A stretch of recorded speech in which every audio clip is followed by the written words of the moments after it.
siarad, lots of chit-chat, so pawb yn barod ar ôl cael hit bach o caffeine rwan, ie? Dych chi gyd okay? Ga I just checkio, dych chi'n clywed fi yn y cefn, yeah? If you can't hear, just raise your hands, okay? Because sorry, I wasn't aware that sometimes I dipped out. I wasn't saying anything very interesting, but Enlli will be saying something interesting. So if you don't hear what she's saying, then just raise your hands, just let us know. Ardderchog. Iawn te.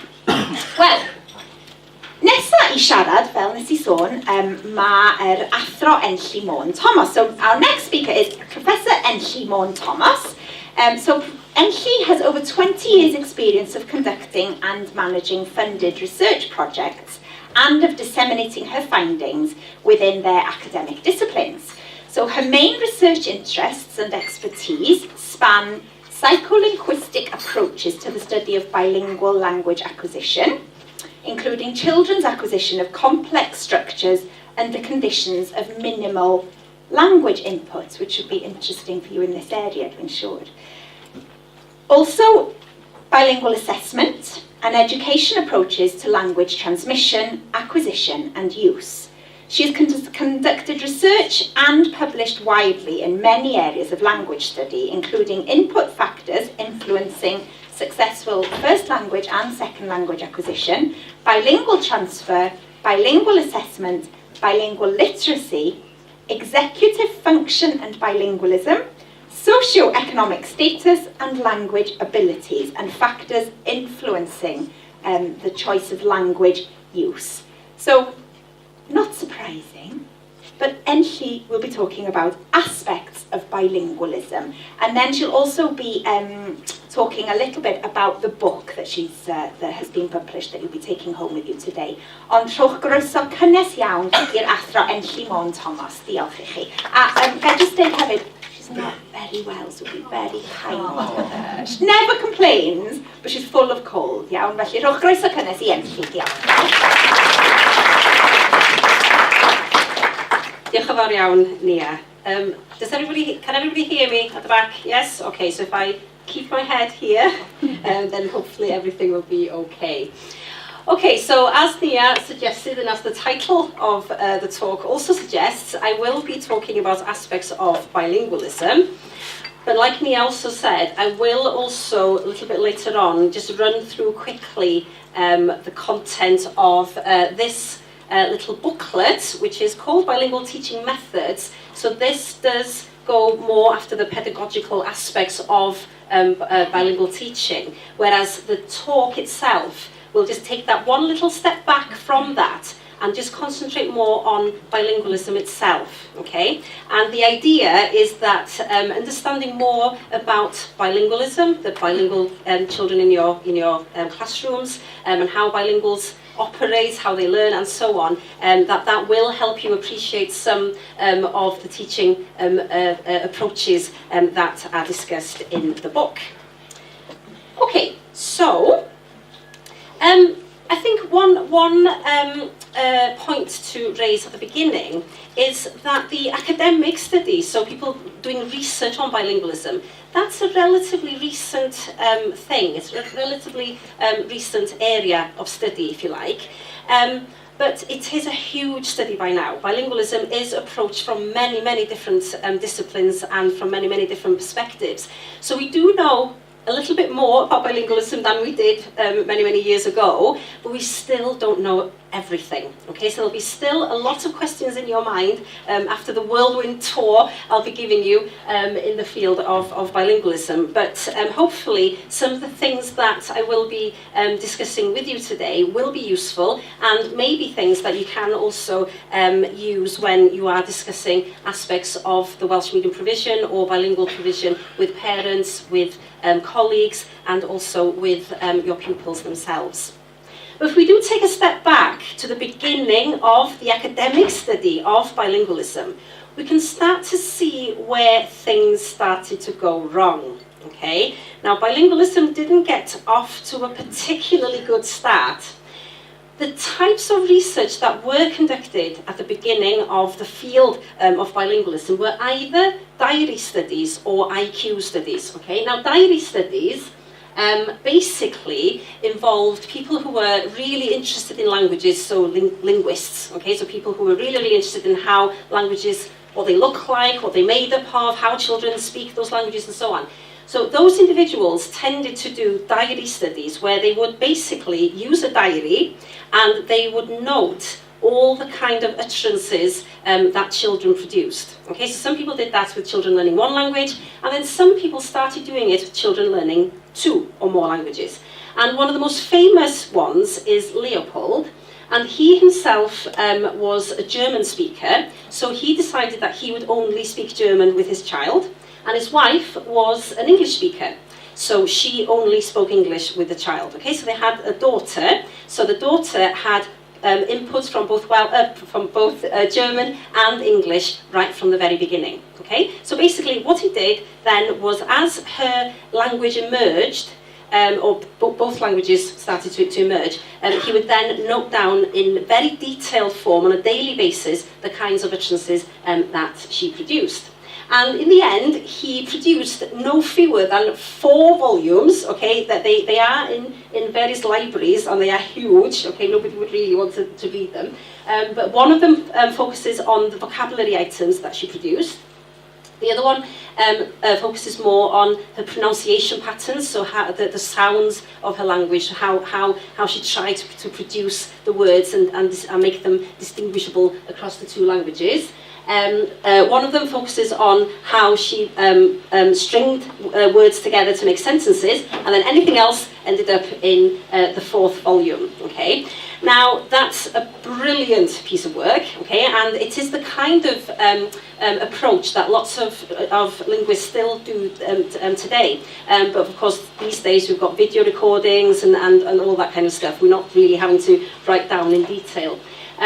But basically, what this led to, so if you read what has been written about that child's language development, the way he describes some things are quite contentious. Okay, so he did use things like his daughter was confusing the 2 languages, was confused between the 2 languages, words were competing against each other, and so on. Okay, now basically what he was describing was the natural thing that bilinguals do, which is use a language and sometimes draw on their knowledge of the other language at the same time. And when you're learning 2 languages at the same time, you do tend to draw from both, just to try and ensure that you're able to say fully what you want to say. So there's nothing unnatural about that behaviour, but the fact that he sort of described that behaviour in negative terms didn't really do a lot of good for the concept of bilingualism. Around at the same time, we also had like an not evolution, like there was a big movement in cognitive psychology, and one thing that was developed around about that time was IQ testing. Okay, so wanting to know how well children understood concepts and so on, and so people started using IQ tests to do everything. Okay, so measure all kinds of things relating to children, and of course what would happen often, particularly in the United States, would be that these children in the classroom, they would all be given an IQ test that was all in English, that was all coming from a sort of Anglo-American sort of perspective, all the questions and so on, and they were given to all the children in the class. Now, half of the children in the class were immigrants. Okay, so they had another language other than English as their first language. So of course what tended to happen was that those children didn't do very well on the IQ tests. Now, instead of trying to think, well, why are we finding these differences between the performance, what tended to happen was that people, again, blamed bilingualism. Okay? So, again, the sort of conclusions that the researchers came to at that time was that the children who did speak more than one language were confused. So they couldn't do well on the test because the 2 languages confused their way of thinking, which made them feeble-minded. And that was an actual term that was used. That their attempts at speaking and their attempts at explaining what they knew was using substandard levels of language, and that basically just having 2 languages just caused mental difficulties. Okay, so again, these were experts who were coming to these rather negative conclusions about bilingualism. So if we think about the bilingualism field, the research kind of fits nicely into three different categories. So we have the period of detrimental effects, which I've just explained to you. Okay, so there was a period of time, which unfortunately was the first period, where it did seem clearly from the research that being bilingual had detrimental effects on the person's psyche. Okay. There was then a very short period of neutral effects. Not many studies fall into this category, but these were studies that didn't really see any differences between different types of speakers, so nothing exciting to report there. But then, particularly in the 1960s onwards, we then started entering into the period of additive effects. Okay? Now, this is where people tried to make up for all the things that were wrong with the methodologies used in the period of detrimental effects. Okay, so people did the same types of research. Some of them went ahead and did different things, but they kind of tried to go after the same concepts, but the methodological ways that they went about it was much tighter. So you had better ideas about the language background of the students, you had greater number of children involved and so on, try to balance between socioeconomic status and all that kind of stuff. But the first study that showed any positive effects of being bilingual was the one that was conducted by Peel and Lambert in Canada. And out of 18 little tasks that they gave bilinguals and monolinguals, the bilinguals did better than the monolinguals on 15 of those tasks. Okay, so this was seen as what changed the way people started to think, and that people could just go back and think, well, actually, there might be something to this bilingualism lag. It might not be as bad as we thought. However, as we know, because we're all human, because we want to protect ourselves from harm, we don't want people saying horrible things about us, we don't want to be doing things that are harmful to our children and so on. Any negative information that we get, we try to avoid doing anything that leads to that negativity. Okay? If we hear something positive, then we're more likely to do that thing again. Okay? Now, this graph is an example of where negative information can really, really change the way people think about something. And if you remember, back in 1998, Dr. Wakefield, I think his name was, he published some research findings that suggested quite clearly that the MMR vaccine was linked with autism. And of course, once parents heard that, in the years after that publication, the number of children who were vaccinated against MMR, against measles and so on, plummeted. Okay, then those findings were quashed in 2004, but it's still taking a long time for those numbers to recover. Okay, now it's the same kind of thing with bilingualism. Okay, the beginning, because there's been so much negative talk around what it is, particularly in terms of how it affects the mind, it's really difficult to shake those things off. So basically, that has led to a lot of myths around bilingualism. But what I want to do with you today is to highlight some of those myths and also just try and look at what the actual facts might be around those myths. Okay, so hopefully there'll be some of you who might be in agreement with some of these myths, which is fine, but hopefully some of the facts might just make you just reconsider and just think it through a little bit more, or some of you might have always been a little bit sort of wary about some of those myths, but not really sure what the evidence, or is there any evidence against that. Okay, so I'll go through a few myths and facts with you, and then in the next session after that, then I'll go through the book. Okay? So let's start with the first myth then. So one myth that predominates, or has been predominating for many, many years, is that monolingualism is actually the norm. Okay, so we as humans have been created in order to be able to deliver and to process and to use one language perfectly.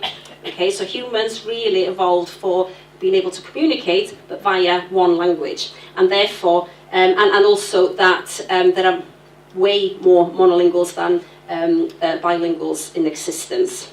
And really that myth comes out of the idea that America is predominantly monolingual English, Australia is predominantly monolingual English, and so on. However, the fact is that there are actually more bilingual, if not monolingual, speakers in the world. And we don't do a world census that asks everybody to declare how many languages they know, but there are so many different kinds of censuses and all kinds of surveys and stuff that do get collected, and there are just lots of facts that make it absolutely clear that this is the reality. But basically, the world has always been multilingual. Okay, the world has never been a monolingual phenomenon.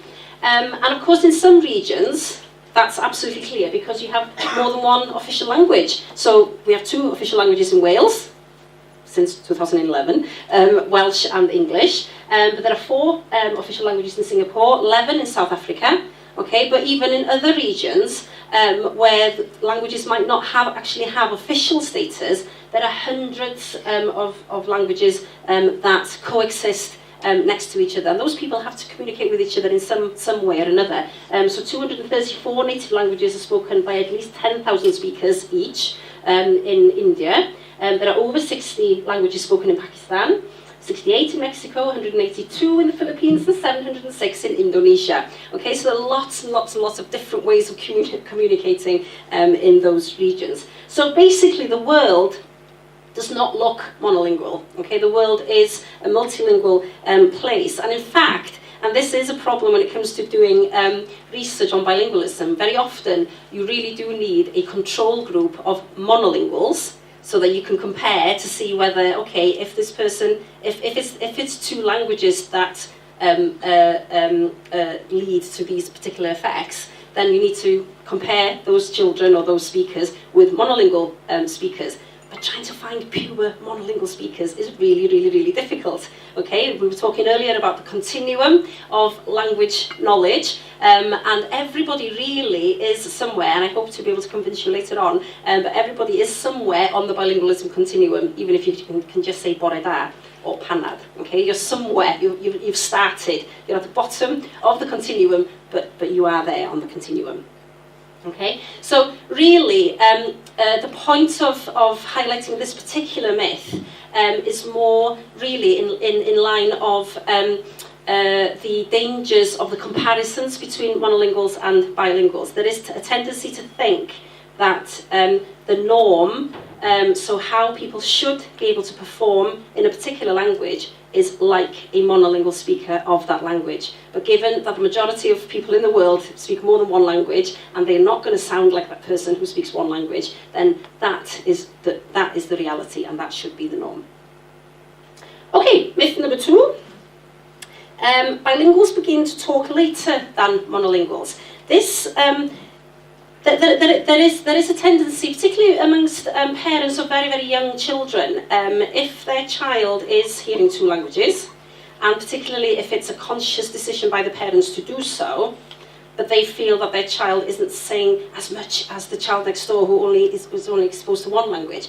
There's a tendency to just think, oh, bilingualism kind of slows them down. They don't speak at the same time. You know, they're not going to be speakers until they're 5, and so on. But the fact is that monolinguals and bilinguals, they do reach the same initial milestones in the same order, but the rate at which they develop after that can vary, okay, depending on the kind of experiences that they have.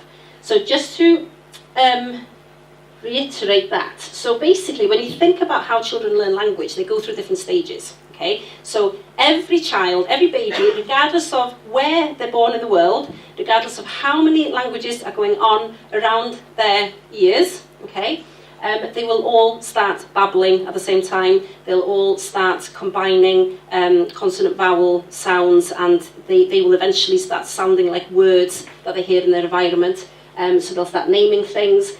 They'll then start joining 2 words together. If they're in a bilingual context, they might join 2 words, one from each language, more more diod or something like that. Yeah, so they might just so that they can express what they want, and then they enter the sentences or the real language phase where they combine 3 or more words. Okay, so every child, it doesn't matter how many languages they hear, they do they go through that pattern in pretty much in the same way. However, the rate at which they do more complex things later on can vary, and it just depends, again, on how often they use each language and so on. Now, you do not need to be able to read these graphs. Basically, I'll just explain what they are. So the first one, basically, I did, in the introduction here, I was saying that I liked looking at complex structures and minimal input and all that kind of stuff. Basically, what that means is that when you're researching language, you might as well look at something that's really, really complicated, because then you'll get some really interesting figures. If you're looking at something really simple, like how, when do children learn to pluralise in English? Well, they all start saying cars when they see more than one car when they're 2.5, 3. So there's not really much for you to go after there. So I like looking at really complex structures. So this is basically a study that we did looking at children's ability to pluralise in Welsh. And those of you who are learning Welsh will know that it's way more complicated than English. Welsh has something like, I can't remember exactly now, but there are 13 different suffixes that you can add. You can sometimes do that in combination with changing the sound, the vowel sound within the word, and so on. Okay, so there are very different ways of doing it.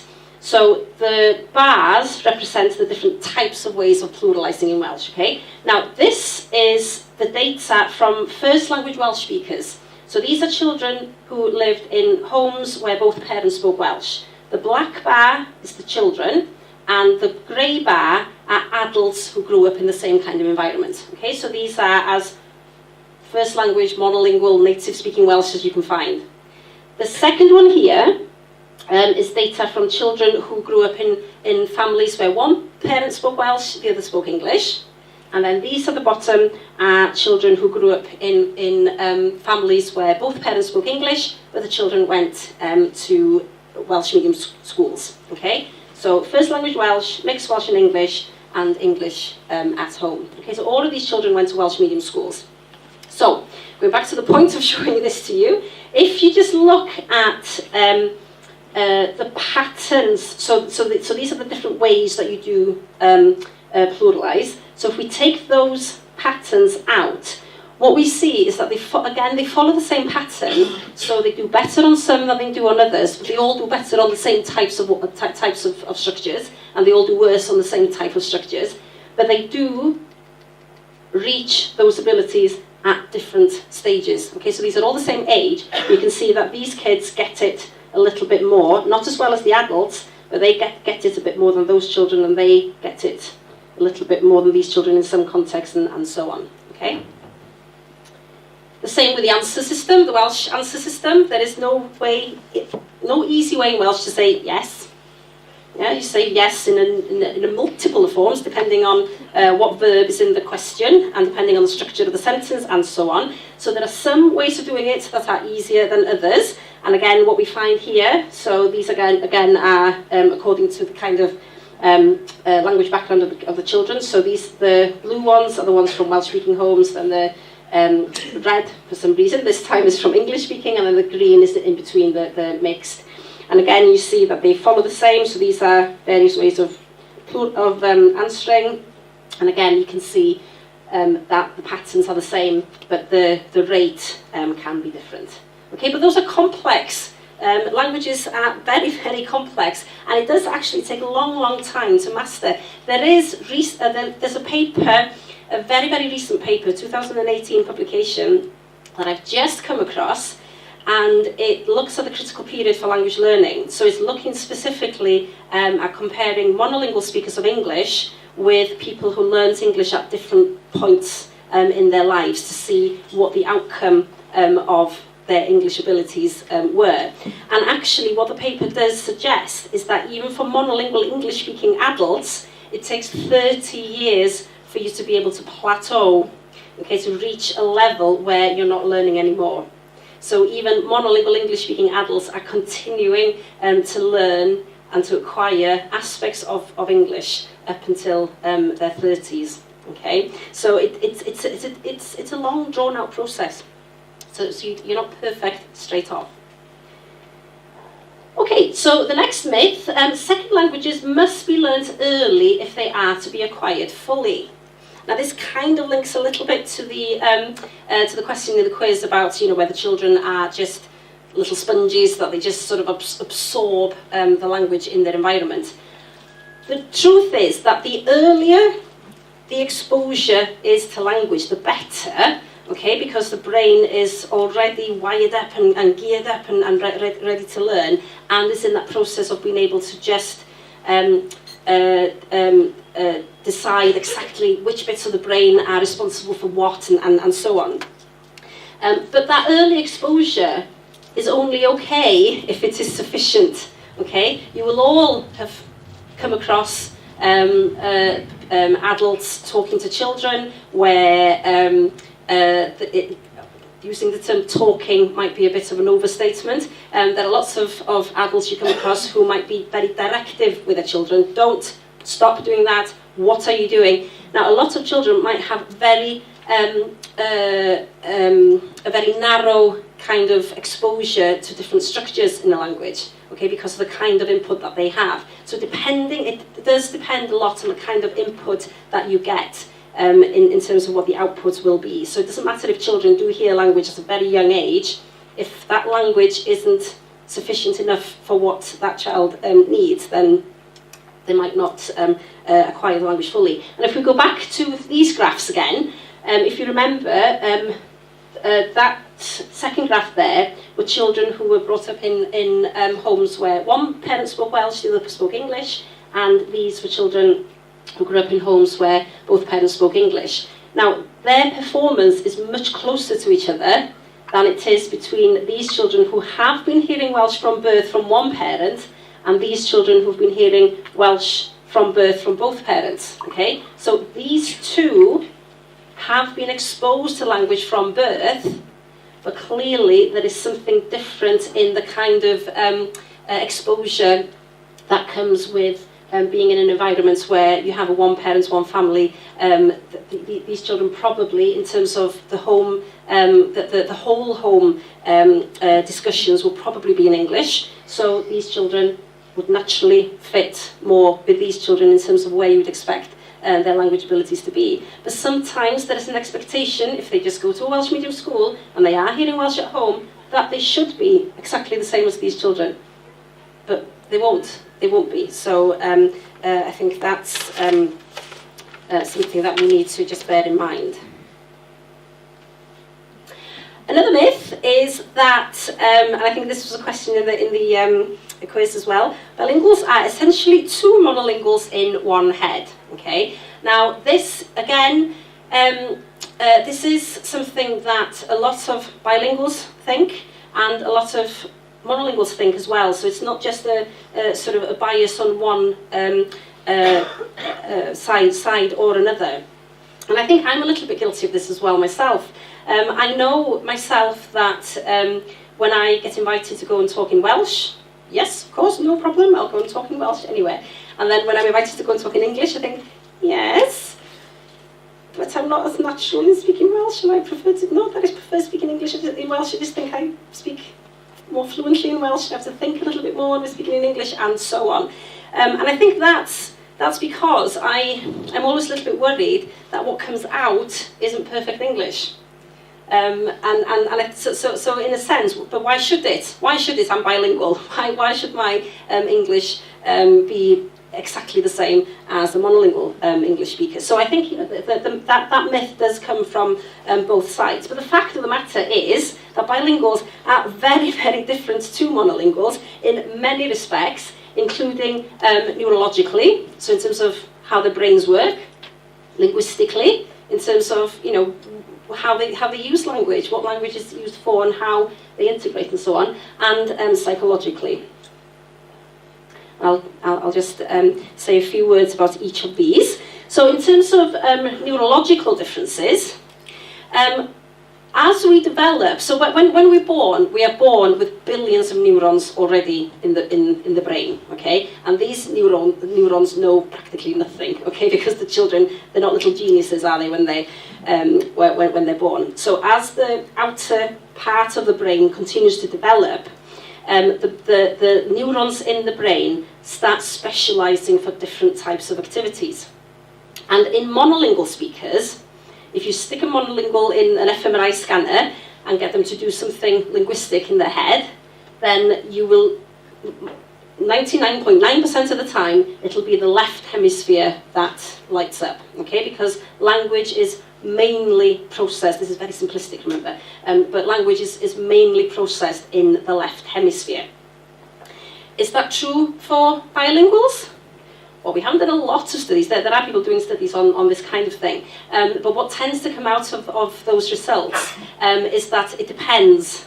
Sometimes bilinguals' brain activation will look exactly the same as the monolinguals, and sometimes it will not. It depends how old you learn the second language, how often you use the second language, how similar the two languages might be, and so on. And just to give you a little example, this isn't my actual brain. This is an image of a brain that has my brain activity mapped onto it. Okay, so I was invited, because I'm a left-hander, I was invited to take part in a study looking at left-handedness, and one of the things I had to do was a language task. So I asked to see the results of that language task. And what you can see here is that, so that's looking at the front of the brain, so that's the right side, that's the right side, that's the right side, that's the underneath, but the right side, and that's the top, but that's the right hemisphere. So my brain processes language in the right hemisphere, not in the left hemisphere. Okay, now some of that might be due to the left-handedness, but not all of it. Okay, so there is a little combination there of me being a bilingual, a left-hander, and just a little bit weird. So that just shows you, how, and everybody's brain is going to be different. Okay. In terms of linguistic differences, then, if we think about how children learn language anyway, so here we have our little language learning infant, okay, ready to go. That child basically has been born with something in it that allows it to learn language. Okay, so we'll call this a language facilitating device. Researchers are still trying to figure out what it is. They don't agree. Okay, some think that it's an innate capacity to do X, Y, and Z. Others think that it's something more generic and so on. But we don't care what it is. But we are born with something that allows us to learn language. Okay, now that something works by taking in input from the environment. Okay, and that input is linguistic input. So they'll hear language, they'll see language, and then that little language facilitating device will start working.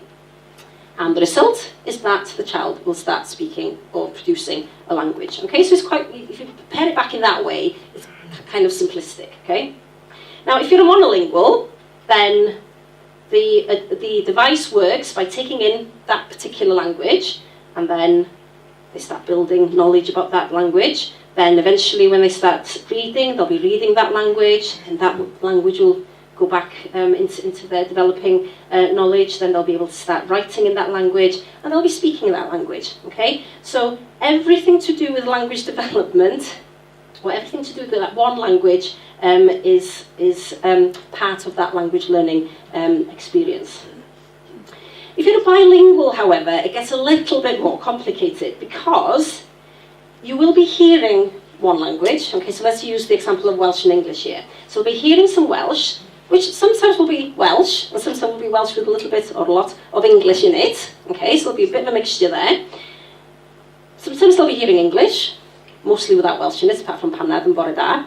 Yeah, so they'll be having pure English input there. And then that information will start build up in their developing knowledge. So they'll have some knowledge of Welsh, some knowledge of English. They'll be reading in both languages, they'll be writing in both languages, and they'll be drawing on the information that they have in their minds to be able to start using both languages, speaking both languages. Okay? So you can see that that's a little bit more complicated than the previous slide. Okay? Now, what goes on up here, or however much of this happens to feed its way up into here, that will have an effect on the child's proficiency in either language, their fluency in either language, and their proficiency and fluency will affect their confidence and their attitude in some cases, and sometimes their confidence and attitude will then also affect their proficiency and fluency because they might not engage with the language and so on, okay? So all of this really is something that we have to keep an eye on, something that we have to agree happens in order to make sure that the children's experiences are what they need to be for them to be able to engage with their two languages. And then, so neurologically they're different, linguistically they're different, psychologically they're also different as well. Now, when you think about it, so going back to those neurons, okay, so billions of neurons, so imagine how complicated your brains really are. And I'm only talking about language here, not everything else that we know. But in terms of language, there's a network of activity, a network of neurons that talk to each other, okay? Now, in a monolingual mind, that network is really, really, really complicated, okay? So you have these little nodes that carry information relevant to that one language. Now, if you're a simultaneous or an early bilingual, or somebody who some people have started calling some early bilinguals as bilinguals have two first languages, whatever you think you are, okay, you will be developing the information for two networks at the same time, okay? So there'll be two really complicated networks that intertwine in some way, okay? If you're a second language speaker, so you already have that really complicated network there for your first language, but you're learning a second language on top, or you're a successive bilingual or a late bilingual, then that other network has to somehow just fit in or just be added to what's already there, okay? So each of those individuals are going to be different, okay? And also, as the main difference between bilinguals and monolinguals is because they have the two networks, whether or not they overlap or one big network or whatever they are, the network is going to be larger, isn't it? But what they have to do is when they're using one language, they have to highlight the network that's relevant to that language and ignore the other one. And then when they're using the other language, they have to do the same thing, okay? And also, bilinguals have to switch from one network to the other on a daily basis, okay? So I'm speaking now in English, but the conversation I had just before I started speaking was in Welsh. So my brain has had to just switch really quickly from one to the other. So together, so these neurological differences, these linguistic differences, and these psychological differences do lead to the unique features of bilinguals, and there are some unique features. And one of them, of course, is the code switching element. Monolinguals can't code switch; they haven't got two languages to move between. So you can use code switching for various reasons. There will be some instances where people, including myself, code switch because we are a little bit lazy. There will be times where you code switch, which is basically saying something in one language but using stuff from another language as you're saying it, usually borrowing words and that kind of thing. Sometimes you do it because the last time you spoke about that particular thing was in the other language, or you've read more about it in the other language and so on. So something like, the election coverage and pretty biased and doedd. Yeah? So that's something that bilinguals do. And it's not the kind of thing that you should try and knock out of them. It's like, trying to knock out the horse dialect. It's a natural part of being bilingual. There's also something that's similar but different, which is referred to in the literature as linguistic transfer. And this is where somebody is using a second language, but they're relying on the rules that govern the first language as they're trying to say the same thing in the second language. And one example is that you will hear a lot of learners saying gai cael when they're trying to say can I have, but gai is sufficient in Welsh, you do not need the cael. But what happens there is that what they do is they follow exactly the same structure as in English, so that's a sort of a transfer Another example of transfer. Transfer can happen at all levels of language as well. You can have phonological transfer. So an example I used last time was in English, the way you, the stress on different syllables can change. There's no real rule that it's the penultimate stress and that kind of stuff. It kind of changes depending on the word. Whereas in French, there's a tendency not to distinguish between the different syllables for stress. And a colleague of mine who was French, he came up to me one day and he asked whether I had seen my tutis. And I thought, sounds a bit rude. I thought, well, if I have, hopefully it's just me that's seen them. But then I was thinking, tutis. He said, yes, we're supposed to see our tutis. Oh, tutis. Oh, I see. So he, because he wasn't able to do the stress pattern of English, so the two T's. So we were supposed to see our personal two T's for, you know, a regular sort of catch-up meeting. So those kinds of things happen a lot, and that's why people who speak a second language, they sound different to native speakers when they speak a second language. Now, also the fact that we have two languages, or more if we're multilingual, sometimes that can lead to linguistic acceleration and also non-linguistic acceleration. Okay. Now, in terms of linguistic acceleration, it's things like if one language, so say for example, someone is trying to learn English and German, both a Germanic language, but English does use a much simpler plural system to German. If those children are learning those two languages at the same time, but they've figured out the plural system in English, the fact that they've figured it out and they know the concept behind it and what it's trying to achieve, then that will give them a little leg up when they're trying to figure out the more complex system in German. And the same with reading. Reading in English is really difficult because of the orthographic difficulties, the grapheme-phoneme correspondence being very awkward and so on. But there have been studies that have shown that if learners of English are given instruction for 1 hour a week in Italian, for example, because Italian is has a very transparent orthography, those children's skills in English reading do increase quite dramatically. So there are things in some languages that kind of help you out in the other language. But I'm just going to turn now, because this is something that you've probably all heard about, because it's been it's in the media all the time and so on, is the link between bilingualism and non-linguistic abilities. Okay.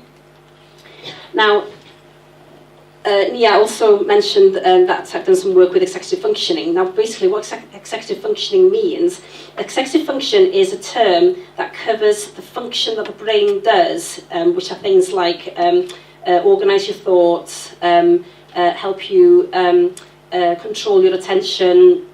It's basically, the executive function is part of behaviour that's difficult for children with ADHD and so on, because there's that sort of control mechanism isn't used in the right way and so on. So what researchers have done is they've managed to develop all kinds of different tasks that can tap into executive function abilities, and they've used those tasks to compare bilinguals and monolinguals, with the basic idea that, if you think back to that slide where we had the head with the two networks in there, and if you're trying to use one language, you have to highlight information about that language, but suppress your attention to the other language, and vice versa.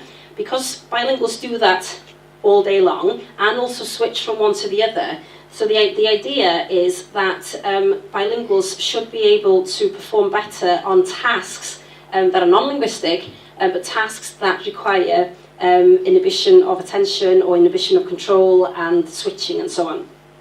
So there are lots of different kind of tasks that you can do, but one task that we've used is, which is a sort of a switching task, is one where you have children copying what you do. So if you go clap, clap, then the children have to go clap, clap. And And if you go clap, clap, clap, they have to do clap, clap, clap. Okay, so they do that in the first stage. Then you change the rule, and they have to do something a little bit more creative up there in the second phase, where when you go clap, clap, now they have to go clap, clap, clap. And if you go clap, clap, clap, then they have to reverse it to clap, clap. Okay? So we've done that kind of study, and then with adults you can make it a little bit more complicated. So you can have, say, click, clap, click, click, clap. So then you have to do the same, click, clap, click, click, clap in the first condition. In the second condition then, it's click, clap, click, click, clap. So the response has to be the reverse, which is clap, click, clap, clap, click. Okay? Now, you know what's coming next. Okay? Right, let's have a go. Okay? Right, are we ready? So, you have to concentrate because it comes up and it goes away really quickly. Okay? So, do the reverse. Okay? So not copy it, but do the reverse. Okay? So, it's click, clap, click, clap, clap. Woo! That was very good. Very good. Right. Okay, plenty of bilinguals in the audience. Okay, next one. Click, clap, click, click, click. Okay, that was an easier one, but never mind. Okay, and then the next one. Clap, click, click, clap, click.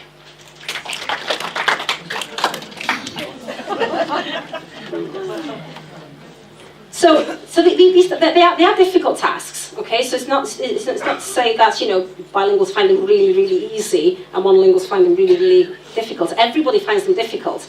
It's just that there's that little bit of an edge for the bilinguals. And actually, in the study that we did actually find that there was a difference. So we did it with 7 to 8-year-olds and 13 to 15-year-olds. And if you look at the second condition, children from Welsh-speaking homes and children from English-speaking homes, they performed better than the monolinguals. But at the older ages, it was the children from Welsh-speaking homes and mixed homes who performed better than the monolinguals, but they also performed better than those from English-speaking homes as well. But I'll mention something about that later. Okay, another task that is used a lot in this field also is the Stroop task. And the Stroop task, I'm sure a lot of you are aware of this task, but basically, again, the idea here is that the task does require you to suppress some piece of information which is in competition almost with what you're trying to achieve. And basically, it works because when you'll get a go in a minute at the condition where you have to tell me what the ink colour of the word is, but ignore what the word actually says. Okay? We'll have a go first, and then I'll explain. Okay, so we'll have an easy one first. Okay, so just to warm you up. Okay. So if you can just start with the left-hand column, if you can just read those words as fast as possible. Okay. And then we will go on to the one with the colour, and then we'll go on to the one with the mixed stimuli. Okay, so if we can read it as fast as possible. Blue, green... Yellow, red, yellow, blue, green, yellow, red. Yeah, carry on. Yellow, red, blue, green, blue, yellow, red, blue, green, red, green, blue, yellow, blue, green, yellow, red, blue. Very good. Now, this time, just tell me what the colour is. Okay, so as quickly as possible. Red, blue, green, yellow, blue, green, red, blue, green, red, blue, yellow, blue, red, blue, yellow, green, yellow, green, blue, red, blue, yellow, red, blue, red. No idea how you're going to do this next one. That should have been quite easy actually, but no, okay. Okay, so the next one, so you'll see all of these words are coloured in the colour that's not the same as the meaning of the word, okay? So you'll need to go red, blue, green, okay? So start with the left-hand column. So red, blue, green, yellow, blue, green, red, blue, red.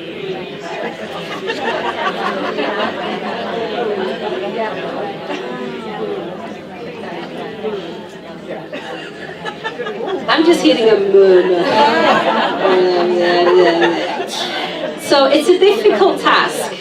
it is a difficult task, because what happens is, if you have a literate mind, which anybody who can read and write does, then any time your brain sees a word, then everything that you're or the meaning of everything that you have attached to the meaning of that word gets activated in the brain. Okay, so for you to tell me what the colour of the ink of that word is, you have to suppress, you have to close down all of that activity that's happening. Okay, because your brain's already opened up everything it knows about blue.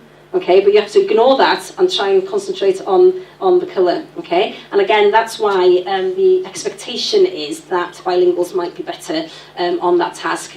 Bilinguals will still find it difficult. Like I say, you know, they're very difficult tasks, but bilinguals might be able to perform better. And we've done this task with different types of bilinguals in the Welsh context.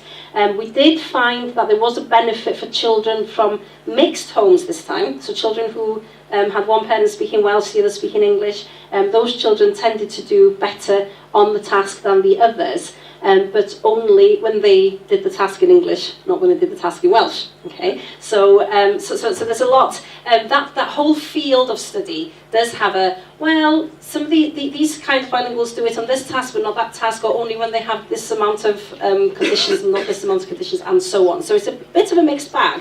But in general, there are some pockets of studies where this is highlighted quite clearly, and the task now is trying to figure out what kind of bilingual does benefit from what aspects of that, under what kind of conditions and so on. But you will also have come across probably the literature that talks about the delay of dementia in bilinguals. And again, you know, that same kind of notion has come out of this kind of study example. And the idea is that the development of the executive function system, and it is the frontal lobes of the brain that is responsible for that, which are the last parts of the brain to develop. So the development of the executive function system, located in the prefrontal cortex, is the most crucial cognitive achievement in early childhood. Children gradually master the ability to control attention, inhibit distraction, monitor sets of stimuli, expand working memory, and shift between tasks, which are things you want your children to be able to do well in the classroom. Okay. Importantly, these are the same cognitive processes that show the first evidence of decline in aging. Therefore, if bilingualism affects executive functioning, the impact should be found across the entire cognitive system and throughout the entire lifespan. And so some of the studies have looked specifically at bilingual older participants and monolingual older participants, their performance on those kinds of tasks. And some of them have found that bilinguals did do better on those tasks. So some of those results are down there. But some other studies have looked at the age at which bilinguals and monolinguals have been diagnosed with dementia.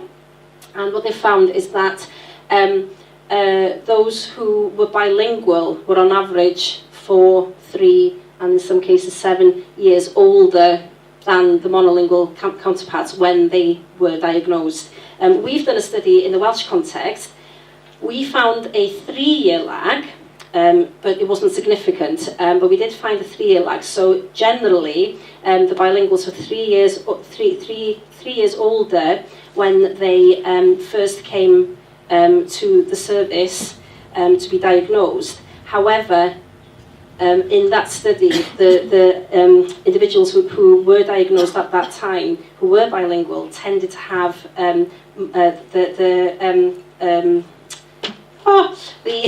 the effects were worse. So they had gone a little bit further with this, which does make you question whether they might not have actually reached the service early enough, because they might have been supported by the families and so on, whereas monolingual speakers in the same kind of region might have just gone straight to the service. Okay, so all of those differences between monolinguals and bilinguals do lead to their unique features, and most of those unique features are what could easily be discussed as very, very positive. But there are also just a few challenges. They're not disadvantages, because disadvantages sound like they're never recoverable. But there are some challenges that can arise from having two languages. And I think we do need to be honest about these, because they do have a place they are part of the children that you're educating. So we need to be aware of these things. Some of these things have to do with their knowledge of vocabulary. Now, if a child is learning two languages at the same time, then they're developing their knowledge about the world in two languages, but they don't always come across aspects of the world in those two languages. So they might not reach the same number of vocabulary items in one language as compared to a monolingual speaker, because when you think about it, the bilingual's world is shared across the two languages. Okay, so there will be some things that a child will only know for many, many years in one language, because they will never have the opportunity or need or reason to talk about that thing in another language. In the academic literature, they talk a lot about children whose access to a second or a third language is via extended family. So there'll be some children who only know one language because they speak it to their grandparents, but they tend to spend a lot of time in the kitchen with the grandparents or in the garden with the grandparents. So a lot of their vocabulary for those kinds of things are just in that language that their grandparents are speaking. So we will have some items where we have translation equivalents, so we can identify words for things in the two languages, but for certain periods of time, we might have some words that we only know in one language and not in the other, and that's completely natural.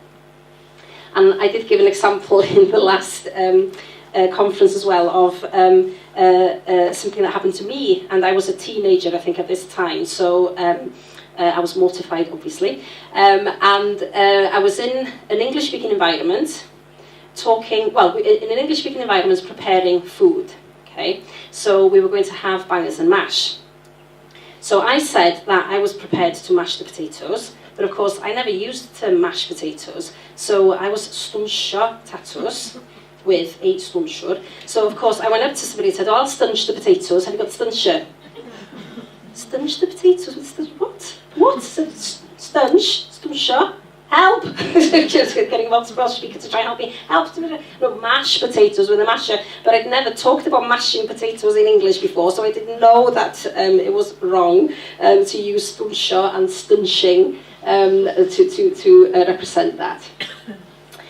The other thing, of course, is that, so they have smaller vocabulary stores initially, but they also have, when you think about the complexity of those two networks that they have more to process, more information to store. So if you're trying to get hold of a word, then you have to try and you have to sift through a lot more stuff to try and access that. So word retrieval can take longer, and actually there isn't a study that has actually demonstrated this scientifically or anything, but bilinguals and multilinguals are much more.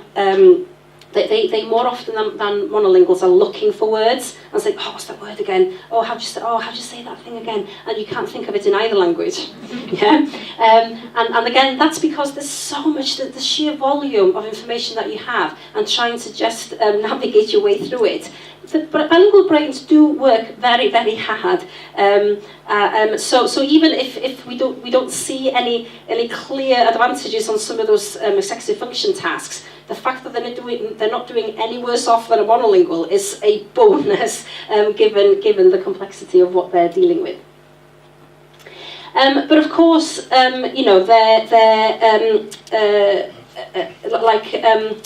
Enlli was saying this morning, a lot of what bilingual speakers are faced with is dependent on the kind of environment and the environmental stimuli and the environmental opportunities that they have beyond the school context to use the language and so on. And even within the school context. Okay. Now this is a graph of children's vocabulary knowledge in Welsh Now, there were 11-year-olds, 12, 13, 14 and 15. The top line are children from Welsh-speaking homes. The orange one are mixed Welsh and English-speaking homes, and then the grey are children from English-speaking homes. Again, all of these children attending Welsh-speaking schools. Okay. Now, what you see is that there's something weird happens between leaving primary school and going to secondary school, okay, in terms of their vocabulary. So when they're first in secondary school, they seem to perform worse than children in primary school on the Welsh vocabulary test, but then they pick up again, okay, for these two groups. However, the English home-speaking groups, they tend not to pick up after the age of 13. So this is where they get to choose their GCSE subjects, and when they often get into sets, and they often choose possibly to do more through the medium of English, and they hang around with other children from stronger English-speaking backgrounds, and so on. So a lot of what the child's environment is like does have a clear influence on their retention of language and so on. In terms of so the biggest difference that has been found, or what's talked about a lot, is this difference in vocabulary size between monolinguals and bilinguals. But there are some studies that show some differences in grammar as well. But with grammar, if we go back to thinking about how children learn language, that language facilitating device, that thing has to try and make sense of all the linguistic input that it's having. Okay? So if you're a bilingual, then you're having linguistic input in one language and linguistic input in the other language. And at some point, your brain has to decide, ooh, that's a rule, or that's a pattern. So that's how I say that in that language, that's how I say that in that language. Okay? Now, if the child gets perfect input, so if you're getting nothing but perfect grammatical rules and they're used exactly the same each time it's been used and so on, then that's quite easy. If the child has limited exposure to some of those patterns, it gets a little bit more difficult. And if the child gets contrary examples, then it gets even more difficult again. And an example, which I'm sure you can all appreciate, is mutation in Welsh. Okay? Now, if a child, it doesn't come across a lot of Welsh speakers, then they're not hearing a lot of mutation. But of the people that they do come across speaking Welsh, if one person says gath,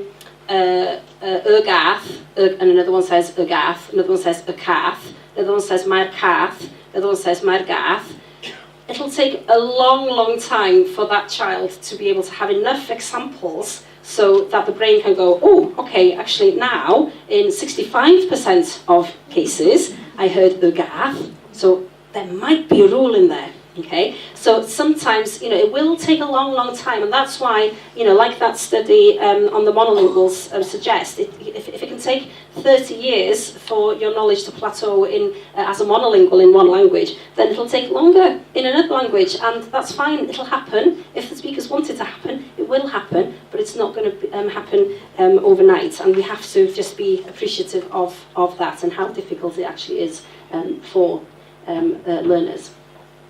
And then the final myth then is that bilinguals are equally competent across the two languages, and their linguistic skills are comparable to monolinguals.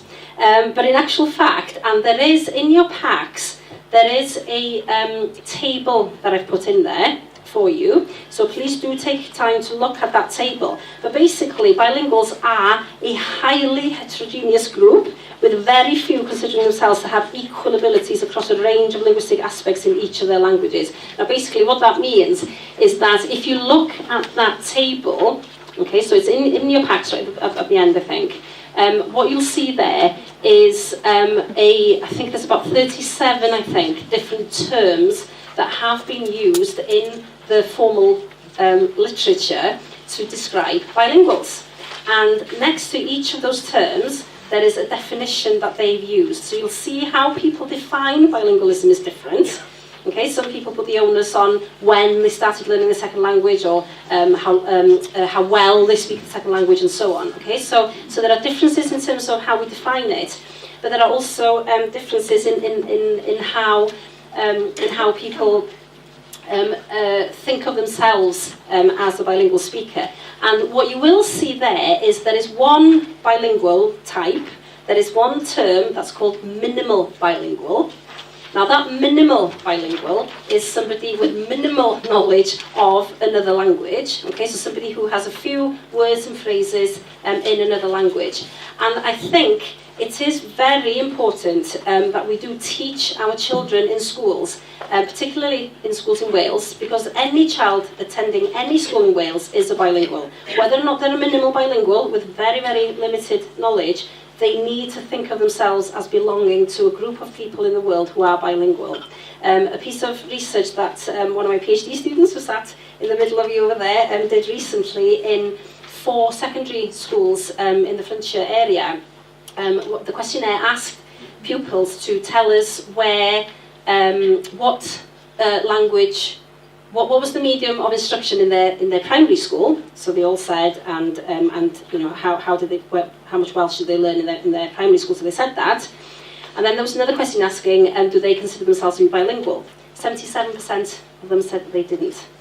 Now, unless they think of themselves as belonging to that group of people who are allowed to call themselves bilingual, then I'm not sure we will ever get them to appreciate that they can be, or to help encourage them to actually be speakers and active daily users of the Welsh language after they leave school. Okay, thank you. Diolch yn fawr.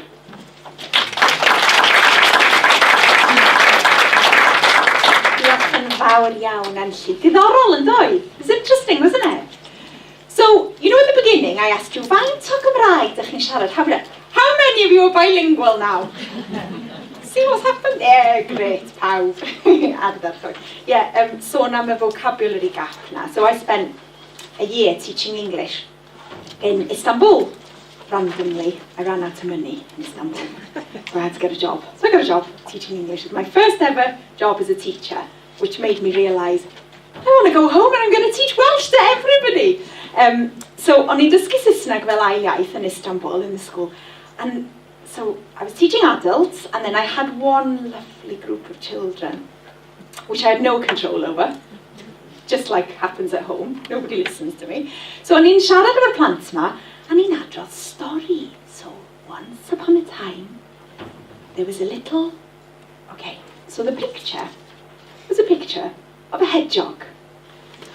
Kirpi in Turkish. Oh, he's a cute little chuk kirpi. Little hedgehog, lovely, going out for a walk into the forest. For the life of me, remember the English word for hedgehog. There's nobody I could ask. I was like, and there was a little, now the Welsh word for hedgehog is dreinog. Yeah, dreinog. So I made it sound a little bit English, a little bit posh. Dreinog. So there's a group of children in Istanbul somewhere that think the English word for hedgehog is dreinog. And there was this little dreinog. I was thinking they don't know any different. So I should apologise to them really, ond nefo, y cirpi bach. Well, just cyn cinio, just before we break for lunch, mae Enlli, fel ydych chi'n gweld yn fan hyn, ar y pop-ups, Enlli and her colleagues have been very busy writing a very useful, so I've had a read of this, and it's very, I would think it was a very useful book, because you know sometimes, fel yn amlwg, Enlli spends her day reading, research and doing research. But this is a very user-friendly book for all of you out there. So, bilingual teaching methods. Dulliau dysgu, dulliau addysgu dwyieithog. Felly mi byddwch chi'n cael copi o'r lledr yma fy'n adref. You take it home with you. But just before we break for lunch, mae Enlli mynd I sôn rhyw chydig bach am y llyfr. So she's just going to tell us briefly about the book before we break for lunch. Yeah? I'm not going to keep you very long. It's 12:30 and it's time for lunch. So, but yes, this.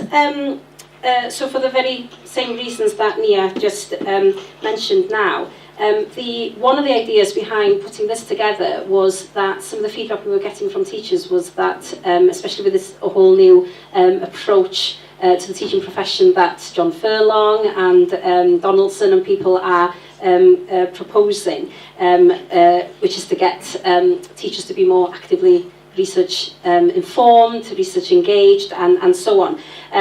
The idea was that, well, there are some people who do this as a living, who go who attend these conferences and so on, and just have a lot of information just banging around that might be useful if it's sort of brought together in a sort of purposeful volume.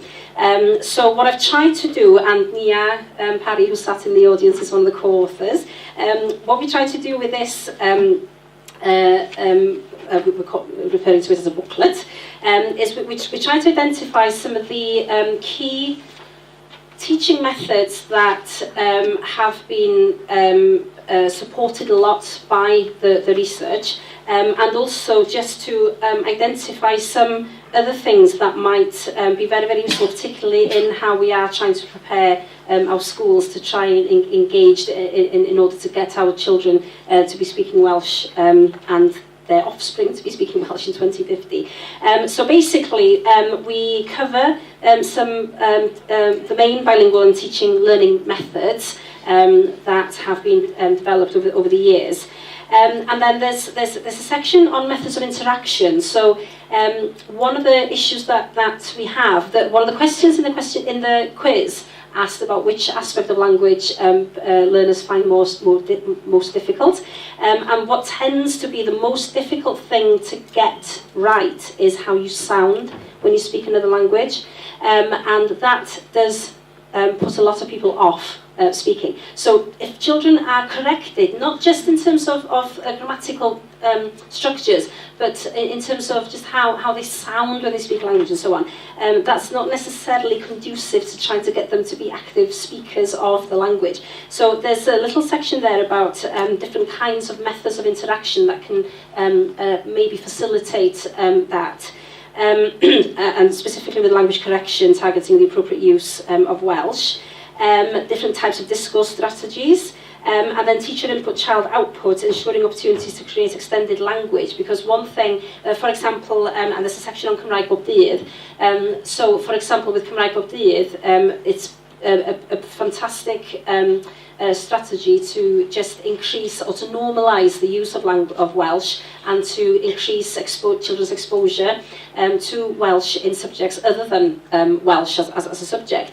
But it can get a little bit static, particularly when the children are hearing the same structures over and over. You do need to hear the same structures over and over in order to get the pattern, but to just continue with those same patterns and not changing that, or when children are not encouraged to actually produce the language themselves, so they might be able to get away for a whole week by just responding to a question with ydw or yma or something like that. So some strategies that help to try and make sure that children are engaging in extended speech passages themselves. Then there are sections on translanguaging, which is something that's had a lot of focus in the literature. The Cymraeg bob dydd, native speaker models, that's another aspect. If somebody isn't confident yet in using their Welsh, are there other things that you could do in order to that the children are just hearing some native speaker models? And then there's a section on contents language integrated learning, CLIL, which is something we haven't really engaged with a lot in the Welsh context, but it is something that has happened a lot in the European context. And that is a really useful kind of strategy that particularly for schools where Cymraeg bob dydd has kind of reached the pinnacle, they've done as much as they can, and the children are sort of getting there, but they don't know where to go next.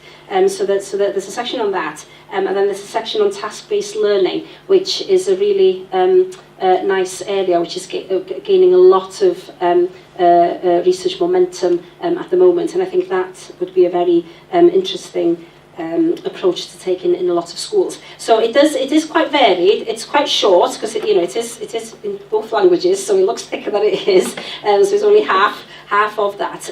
But we've tried to present it without being too heavy, but to demonstrate where there is actual evidence to support some of the things that have been discussed. So you will all get a copy at the end, because the organisers were worried that some of you might leg it after lunch if we allowed you to have a copy now.